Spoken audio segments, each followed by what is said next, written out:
څه وایې په دې موقع باندې څه مسله ده؟ حاجي زمونږ ځمکه وه په هغې باندې فصل و مونږ ته پکې خاوره میلو نه شوه مونږ ته پکې د هغې فصل اجر میلو نه شو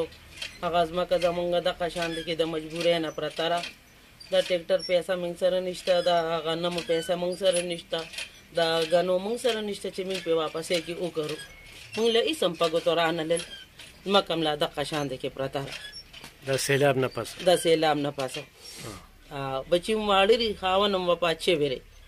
زمونږ د منډې تړ دې څوک دي هغه چې رچا ځوانان یې نو منډې ورلوبخي زما پټینې بچي دي په هوټل کې کار کوي صحیح ګرانو کتونکو دا زنانه خپلې مسله وروړې ده او مسله دا ده چې فصلونه دا ځمکې دې خپلې دي شکر دی ښه سیلاب خرابې کړي دي اوس ته وس نشته سیلاب خرابه کړی دی اوس پې هېڅ هم نشته دی بس پیسې نشته ګله زما سړی وفات دی او بچي زما واړي دی په هوټل کې دا ټیبل مینی کوي ګوره دا څومره ښکلې خبره ده الله پاک د خپلې لوټې مالکه کړې ده خو چې اوس د کر سیلاب تیار څه دغه کړل د دې د کچن خال دی دا وګورئ جي او د خپلې ځمکې مالکه ده او په هغې کې د غربت دغه ژوند دی نو حکومت دې طرف ته توجه کړي نو دا د چارسدې شابړې او اناباد اوسېدونکې ده او دې ته پاملرنه پکار ده